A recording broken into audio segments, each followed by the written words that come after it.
Nous sommes tous pécheurs. Nous lisons dans Romains 3,23, car tous ont péché et sont privés de la gloire de Dieu. Et notre salaire pour le péché, c'est la mort. Romains 6,23.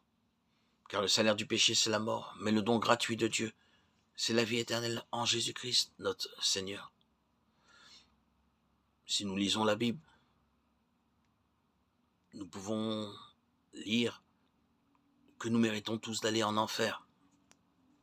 Dans Apocalypse 2,18, 21,8, pour les lâches, les incrédules, les abominables, les meurtriers, les impudiques, les enchanteurs, les idolâtres et tous les menteurs, leur part sera dans les temps ardents de feu et de soufre, ce qui est la seconde mort.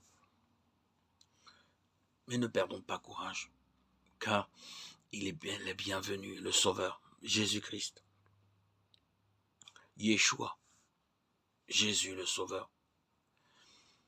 Il y a de l'espérance en le sang de Jésus-Christ. Dieu prouve son amour envers nous en ce que, lorsque nous étions encore des pécheurs, Christ est mort pour nous. Romains 5,8. Il nous suffit tout simplement de mettre notre foi en Jésus-Christ. Il les fit sortir et dit, « Seigneur, que faut-il que je fasse pour être sauvé ?» Paul et Silas répondirent, « Crois au Seigneur Jésus, et tu seras sauvé, toi et ta famille. » Actes 16, 30, 31. Il est écrit dans Jean 3, 18, « Celui qui croit en lui n'est point jugé, mais celui qui ne croit pas est déjà jugé, parce qu'il n'a pas cru au nom du Fils unique de Dieu. » Jean 3, 16 nous dit, « Car Dieu a tant aimé le monde qu'il a donné son Fils unique, afin que quiconque croit en lui ne périsse point, mais qu'il ait la vérité éternelle. »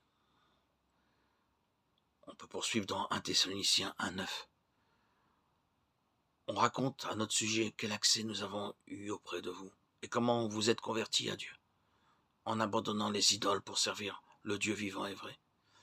C'est ainsi, et de cette manière, en renonçant aux choses de ce monde, aux plaisirs, aux distractions, à tout ce qui n'est pas la volonté de Dieu, que nous pouvons goûter à la joie du salut, à la joie d'être en présence de Christ Jésus par son esprit. C'est un don éternel de Dieu. Car c'est par la grâce que vous êtes sauvés, par le moyen de la foi. Et cela ne vient pas de vous, c'est le don de Dieu, ce n'est point par les œuvres, afin que personne ne se glorifie. Éphésiens 2, 8, 9. Maintenant, chers abonnés, chers frères et sœurs, tu sais comment arriver au ciel. Je vous ai écrit ces choses afin que vous sachiez que vous avez la vie éternelle, vous qui croyez au nom du Fils de Dieu. Prions donc Dieu pour qu'il nous sauve au nom de Jésus. Car c'est en croyant du cœur qu'on parviendra à la justice, et c'est en confessant de la bouche qu'on parvient au salut. Romains 10, 10. Oui, Seigneur Jésus, Dieu sauveur, mon Dieu, tu es venu pour me sauver. Tu es venu me racheter par ta mort. Tu as versé ton sang en ma faveur pour me sauver, me nettoyer, me purifier de mes iniquités. Oui, Seigneur, je place ma foi et ma confiance en toi, Jésus-Christ. Tu es mon sauveur, mon roi, mon Dieu.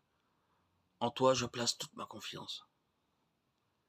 Et je renonce au péché, à la mort, au diable et à toutes les perversités qu'il nous propose. À toi, Seigneur, tout honneur, toute gloire pour les siècles des siècles. Gloire à Dieu au plus haut des cieux et paix sur la terre, aux hommes qu'il aime. En toi, je place toute mon espérance, ma foi et ma confiance.